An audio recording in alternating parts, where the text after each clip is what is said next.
700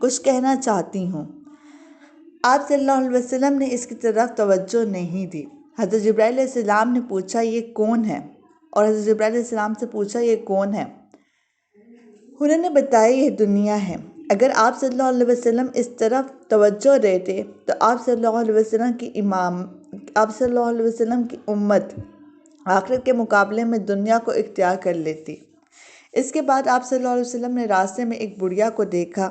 آپ صلی اللہ علیہ وسلم نے پوچھا یہ کون ہے؟ حضرت جبرائیل علیہ السلام نے بتایا یہ دنیا ہی ہے، یہ دنیا ہی ہے۔ دنیا کی عمر کا اتنا حصہ ہی باقی رہ گیا ہے جتنا کہ اس بڑھیا کا ہو سکتا ہے۔ اس کے بعد امانت میں خیانت کرنے والے، فرض نماز کو چھوڑنے والے، زکوٰۃ ادا نہ کرنے والے، بدکاری کرنے والے، رہزنی کرنے والے یعنی ڈاکہ ڈالنے والے دکھائے گئے۔ ان کی بھیانک انجام آپ صلی اللہ علیہ وسلم کو دکھائے گئے۔ امانت میں خیانت کرنے والے اپنے بوجھ میں اضافہ کیے جا رہے تھے اور بوجھ کو اٹھانے کے قابل نہیں تھے۔ فرض نمازوں کو چھوڑنے والوں کے سر کو کچلا جا رہا تھا، ان کے سر ریزہ ریزہ ہو رہے تھے اور پھر اصل حالت میں آ جاتے تھے۔ کچلنے کا عمل پھر شروع ہو جاتا تھا، غرض انہیں ذرا بھر مہلت نہیں دی جاتی تھی۔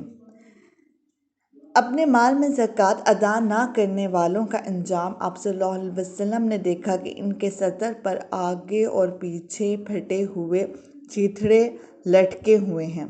وہ اونٹوں اور بکریوں کی طرح چر رہے تھے اور زقوم درخت کے کڑوے پتے اور کانٹے کھا رہے تھے۔ زقوم درخت کے بارے میں آتا ہے کہ اس قدر کڑوا اور زہریلا ہے کہ اس کی کڑواہٹ کا مقابلہ دنیا کا کوئی درخت نہیں کر سکتا۔ اس کا ایک ذرہ دنیا کے میٹھے دریاؤں میں ڈال دیا جائے تو تمام دریا کڑوے ہو جائیں۔ نبی اکرم صلی اللہ علیہ وسلم کا دنیا میں مذاق اڑانے والوں کو بھی یہ درخت کھلایا جائے گا۔ اس درخت کے پتوں اور کانٹوں کے علاوہ وہ لوگ جہنم کے پتھر چباتے نظر آئے۔ استغفر اللہ۔ اللہ ہمیں جہنم سے پناہ دے۔ اللہم اجرنی من النار، اللہم اجرنی من النار، اللہم اجرنی من النار۔ بدکاروں کا انجام آپ صلی اللہ علیہ وسلم نے دیکھا کہ ان کے سامنے دسترخوان لگے ہوئے تھے۔ ان دسترخوانوں میں سے کچھ نہایت بہترین بھنا ہوا گوشت تھا، کچھ میں بالکل سڑا ہوا گوشت تھا۔ وہ اس بہترین گوشت کو چھوڑ کر سڑا ہوا بدبودار گوشت کھا رہے تھے اور بہترین گوشت نہیں کھا رہے تھے۔ ان کے بارے میں حضرت جبرائیل علیہ السلام نے آپ صلی اللہ علیہ وسلم کو بتلایا، یہ آپ صلی اللہ علیہ وسلم کی امت کے وہ لوگ ہیں جن کے پاس پاک اور حلال عورتیں تھیں لیکن وہ ان کو چھوڑ کر بدکار عورتوں کے پاس جاتے تھے، یا یہ وہ عورتیں تھیں جن کے خاوند تھے لیکن وہ ان کو چھوڑ کر بدکار مردوں کے پاس جاتی تھیں۔ استغفر اللہ۔ سود کھانے والوں کا انجام۔ آپ صلی اللہ علیہ وسلم کو یہ دکھایا گیا کہ وہ خون کے دریا میں تیر رہے تھے اور پتھر نگل رہے تھے۔ آپ صلی اللہ علیہ وسلم کو ایسے عالموں کا انجام دکھایا گیا جو لوگوں کو وعظ کیا کرتے تھے اور خود بے عمل تھے۔ ان کی زبانیں اور ہونٹ لوہے کی کینچیوں سے کاٹے جا رہے تھے اور جیسے ہی کٹ جاتے تھے فوراً پیدا ہو جاتے تھے اور پھر اسی طرح کاٹے جانے کا عمل شروع ہو جاتا تھا، یعنی انہیں ایک لمحے کی بھی مہلت نہیں مل رہی تھی۔ چغل خوروں کے ناخن تانبے کے تھے اور وہ ان سے اپنے چہرے اور سینے نوچ رہے تھے۔ مسجد اقصیٰ میں انبیاء علیہ السلام کی نماز میں امامت فرمانے کے بعد نبی اکرم صلی اللہ علیہ وسلم کو ساتوں آسمانوں کی سیر کرائی گئی، جلیل القدر انبیاء علیہ السلام سے ملاقات کرائی گئی، پھر آپ صلی اللہ علیہ وسلم کو جنت کا حال دکھایا گیا۔ آپ صلی اللہ علیہ وسلم کا گزر جنت کی ایک وادی سے ہوا، اس سے نہایت بھینی بھینی خوشبو آ رہی تھی اور مجھ سے زیادہ خوشبودار ٹھنڈی ہوا آ رہی تھی اور ایک بہترین آواز سنائی دے رہی تھی، اور وہ آواز کہہ رہی تھی، میرے عشرت گدا میں ریشم، موتی، سونا، چاندی، مونگے، شہد اور دودھ اور شراب کے جام و کٹورے بہت زیادہ ہو گئے ہیں۔ اس پر اللہ تعالیٰ فرما رہے ہیں، ہر وہ مومن مرد اور عورت تجھ میں داخل ہوگا جو مجھ پر اور میرے رسولوں پر ایمان رکھتا ہو، میرے ساتھ کسی کو شریک نہ ٹھہراتا ہوگا، نہ مجھ سے بڑھ کر یا میرے برابر کسی کو مانتا ہوگا۔ سن لے، جس کے دل میں میرا ڈر ہے، اس کا دل میرے خوف کی وجہ سے محفوظ رہتا ہے۔ وہ مجھ سے مانگتا ہے، میں اسے محروم نہیں رکھوں گا۔ جو مجھے قرض دیتا ہے یعنی نیک عمل کرتا ہے، وہ میری راہ میں خرچ کرتا ہے، میں اسے بدلہ دوں گا۔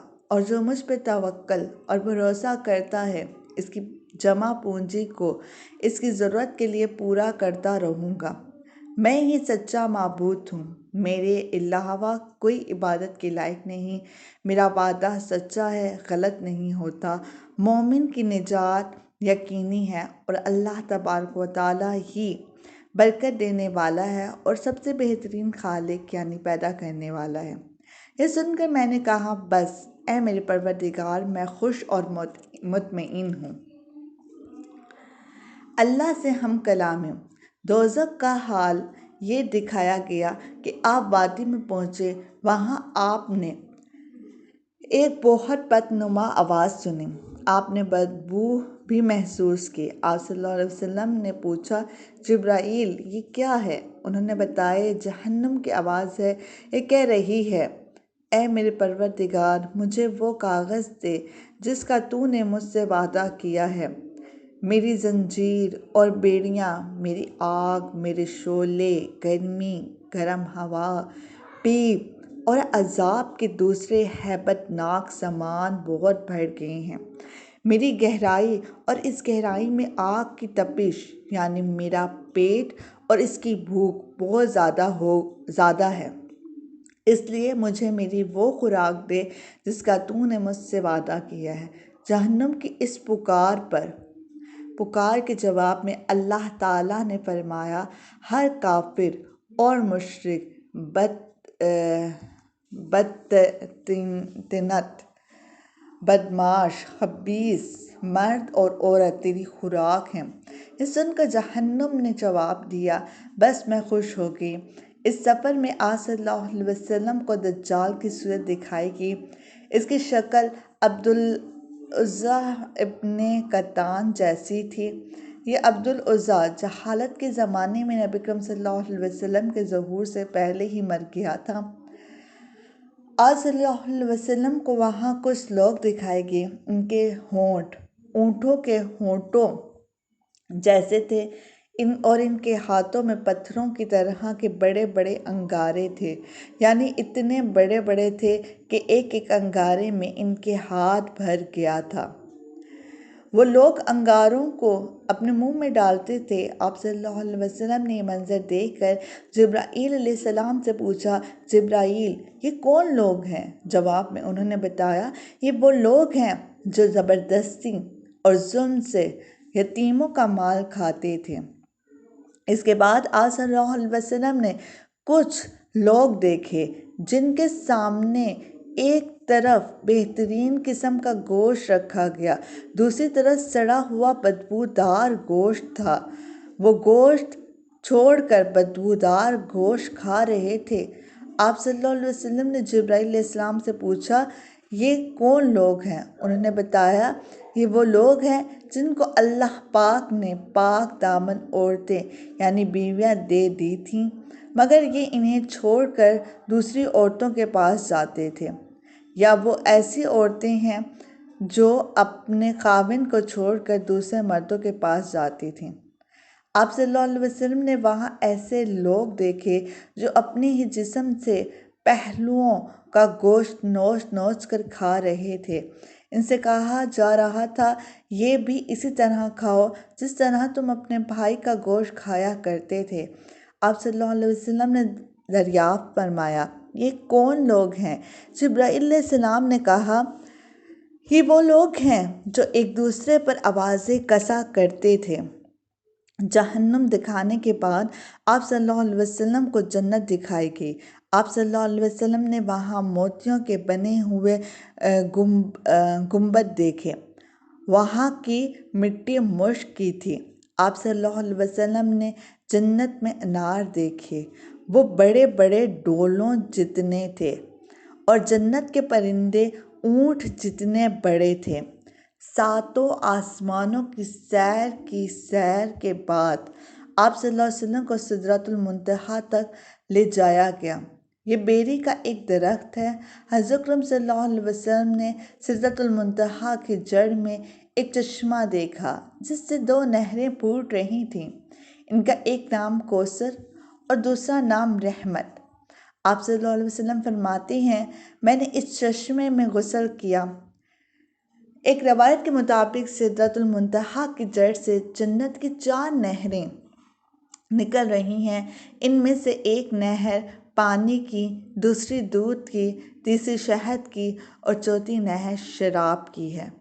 اسی وقت سدرۃ المنتہا کے پاس آپ صلی اللہ علیہ وسلم نے جبرائیل کو ان کی اصل شکل میں دیکھا، یعنی جس شکل میں اللہ تعالیٰ نے بنایا تھا۔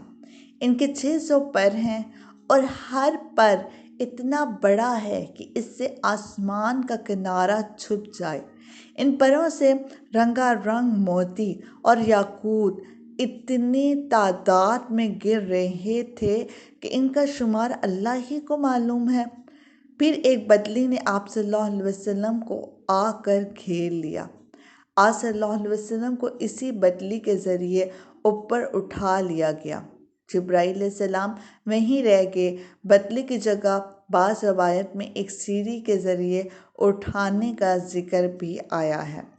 یہاں آپ صلی اللہ علیہ وسلم نے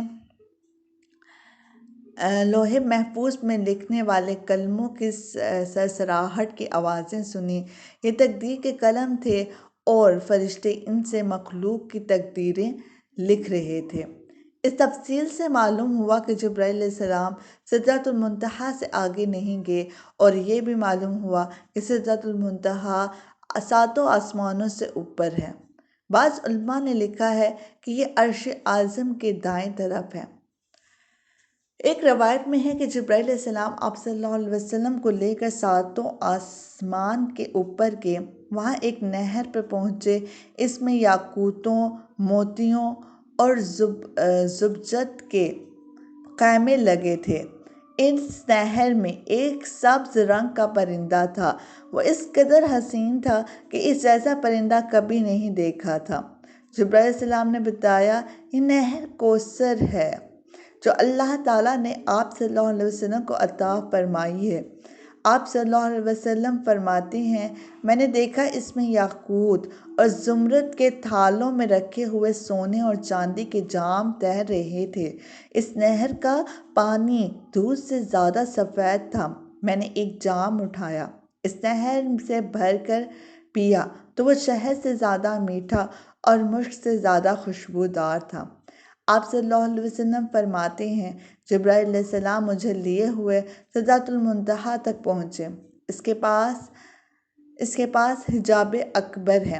حجاب اکبر کے پاس پہنچ کر انہوں نے کہا، میری پہنچ کا مقام یہاں ختم ہو گیا، اب آپ صلی اللہ علیہ وسلم آگے تشریف لے جائیں۔ آپ صلی اللہ علیہ وسلم فرماتے ہیں، میں آگے بڑھا یہاں تک کہ میں سونے کے ایک تخت تک پہنچ گیا۔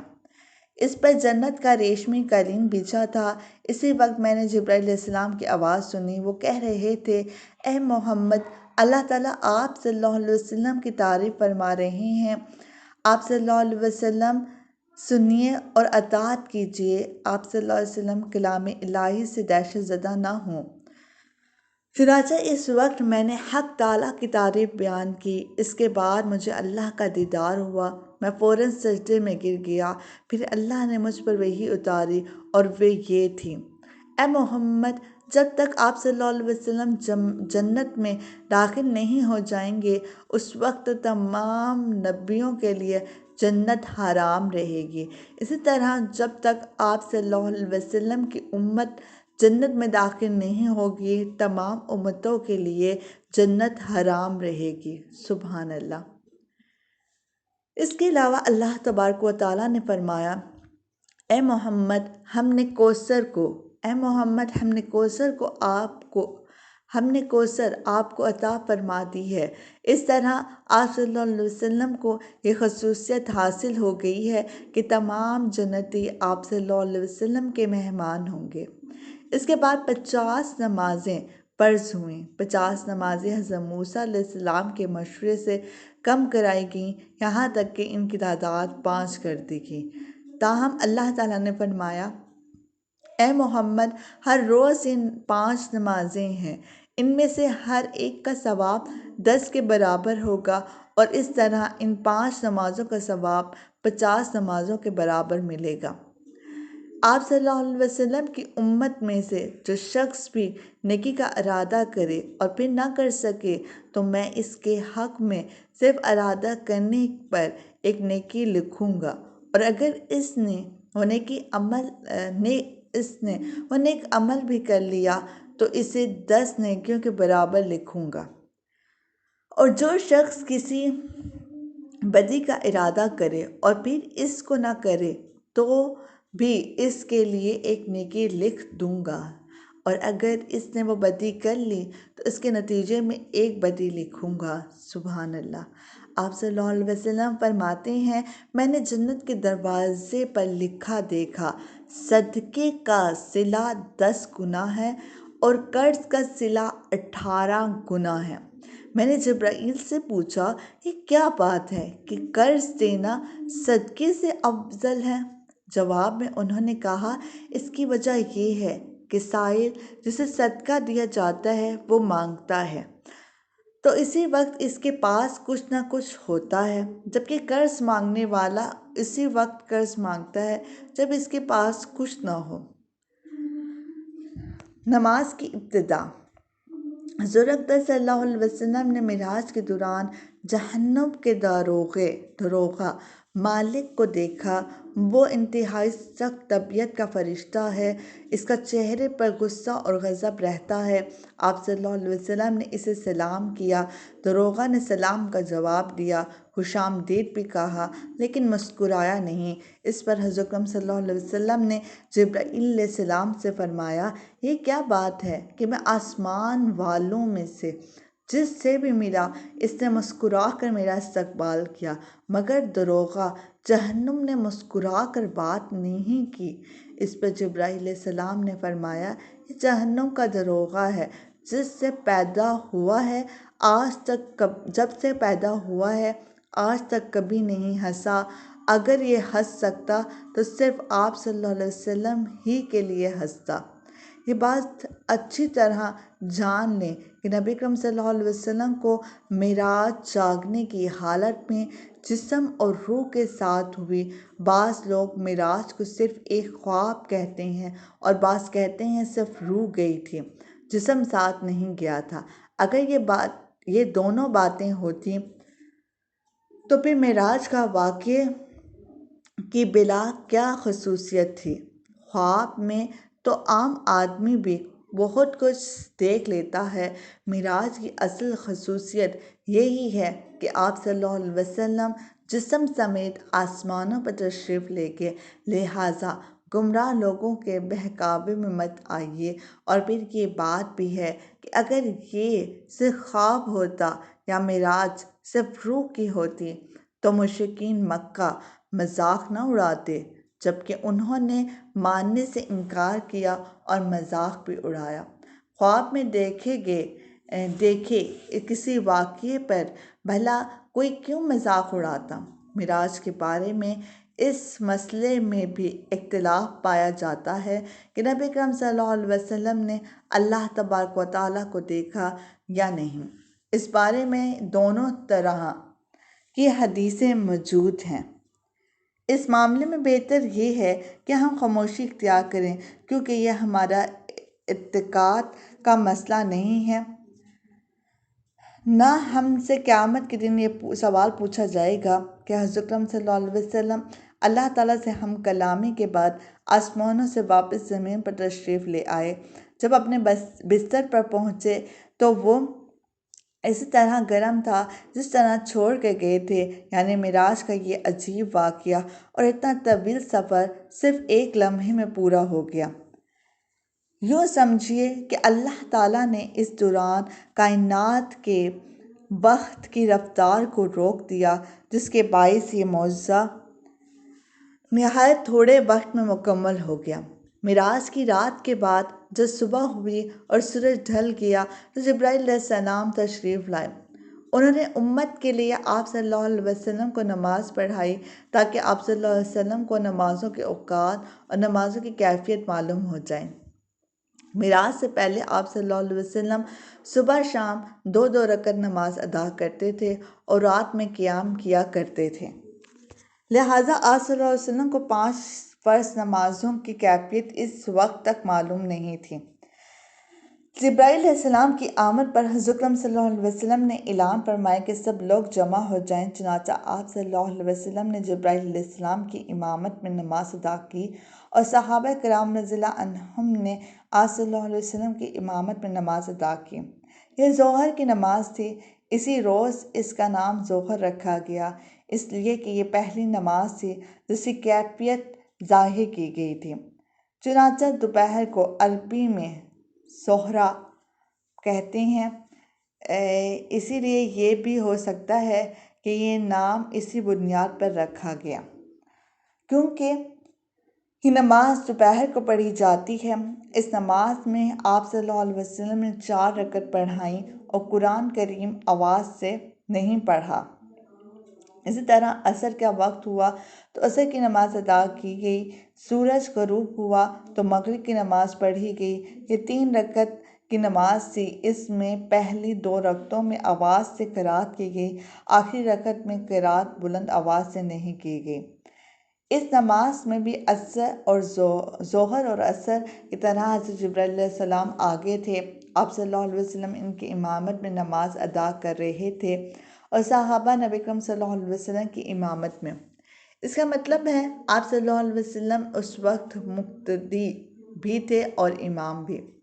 یہاں پہ ایک اور بات میں آپ کو بتا دوں کہ نبی پاک صلی اللہ علیہ وسلم کا جو معراج کا واقعہ ہے یہ بہت سی کتابوں میں بہت تفصیل سے بیان ہوا ہے، لیکن یہاں پہ ہم نے مختصر بیان کیا تاکہ جو ہے آپ صلی اللہ علیہ وسلم کی سیرت سے متعلق جتنی معلومات ہم حاصل کر سکیں کم وقت میں اتنی اچھا ہے، ٹھیک ہے۔ رہا یہ سوال کہ یہ نماز کہاں پڑھی گئیں تو اس کا جواب یہ ہے کہ خانہ کعبہ میں پڑھی گئیں اور آپ صلی اللہ علیہ وسلم کا رخ بیت المقدس کی طرف تھا کیونکہ اس وقت قبلہ بیت المقدس تھا۔ حضرت صلی اللہ علیہ وسلم جب تک مکہ معظمہ میں رہے اسی کی سمت منہ کر کے نماز ادا کرتے رہے۔ جبرائیل علیہ السلام نے پہلے دن نمازوں کے اول وقت میں یہ نماز پڑھائیں اور دوسرے دن آخری وقت میں، تاکہ معلوم ہو جائے نمازوں کے اوقات کہاں سے کہاں تک ہیں۔ اس طرح یہ 5 نمازیں فرض ہوئیں اور ان کے پڑھنے کا طریقہ بھی آسمان سے نازل ہوا۔ آج کچھ لوگ کہتے نظر آتے ہیں نماز کا کوئی طریقہ قرآن سے ثابت نہیں، لہٰذا نماز کسی بھی طریقے سے پڑھی جا سکتی ہے، ہم تو بس قرآن کو مانتے ہیں۔ ایسے لوگ صریح گمراہی میں مبتلا ہیں۔ نماز کا طریقہ بھی آسمان سے ہی نازل ہوا اور ہمیں نماز اسی طرح پڑھنا ہوگی جس طرح نبی اکرم صلی اللہ علیہ وسلم اور آپ صلی اللہ علیہ وسلم کے صحابہ رضی اللہ عنہم پڑھتے رہے۔ یہ بھی ثابت ہو گیا کہ فرض نمازیں 5 ہیں۔ حدیث کے منکر 5 نمازوں کا انکار کرتے ہیں، وہ صرف 3 فرض نمازوں کے قائل ہیں۔ لوگوں کو دھوکہ دینے کے لیے وہ کہتے ہیں کہ قرآن پاک میں صرف 3 نمازوں کا ذکر آیا ہے، حالانکہ اول تو ان کی یہ بات ہے ہی جھوٹ۔ دوسرا یہ کہ جب حدیث میں 5 نمازیں ثابت ہیں تو کسی مسلمان کے لیے ان سے انکار کرنے کی کوئی گنجائش نہیں۔ 5 نمازوں کی حکمت کے بارے میں علماء نے لکھا ہے کہ انسان کے اندر اللہ تعالیٰ نے 5 حواس یعنی حوث اور 5 حصے رکھے ہیں۔ انسان گناہ بھی انہی حصوں کے ذریعے سے کرتا ہے، یعنی آنکھ، کان، ناک، منہ، اعضاء و جواہر یعنی ہاتھ پاؤں۔ لہٰذا نمازوں میں 5 مقرر کی گئیں تاکہ ان 5 حصوں کو، حواسوں کے ذریعے دن اور رات میں جو گناہ انسان سے ہو جائیں وہ ان 5 نمازوں کے ذریعے دھل جائیں۔ اس کے علاوہ بھی بے شمار حکمتیں ہیں۔ یہ بھی یاد رکھیں کہ معراج کے واقعے میں نبی کریم صلی اللہ علیہ وسلم کا آسمانوں پر جانا ثابت کرتا ہے کہ آسمان حقیقت میں موجود ہیں۔ موجودہ ترقی یافتہ سائنس کا یہ نظریہ ہے کہ آسمان کا کوئی وجود نہیں بلکہ یہ کائنات کا ایک عظیم خلا ہے۔ انسانی نگاہوں جہاں تک جا کر رک جاتی ہے وہاں اس خلا کی کیفیت یعنی خلا کی مختلف روشنیوں کے پیچھے ایک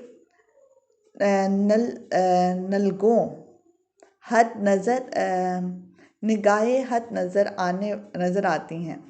اس نگاہ حد کو انسان آسمان کہتا ہے، لیکن اسلامی تعلیم نے ہمیں بتا دیا ہے کہ آسمان موجود ہے اور آسمان اسی تربیت سے موجود ہے جو قرآن اور حدیث نے بتائی ہے۔ قرآن مجید کی بہت سی آیات میں آسمان کا ذکر ہے، بعض آیات میں 7 آسمان کا ذکر ہے، جس سے معلوم ہوتا ہے کہ آسمان ایک اٹل حقیقت ہے، نہ کہ نظر کا دھوکہ۔ الحمدللہ معراج کا بیان تکمیل کو پہنچا۔ اس کے بعد سیرت نبوی صلی اللہ علیہ وسلم قدم بہ قدم میں ہم معراج کے بعد کے واقعات بیان کریں گے انشاءاللہ۔ وآخر دعوانا والحمد للہ رب العالمین۔ السلام علیکم ورحمۃ اللہ وبرکاتہ۔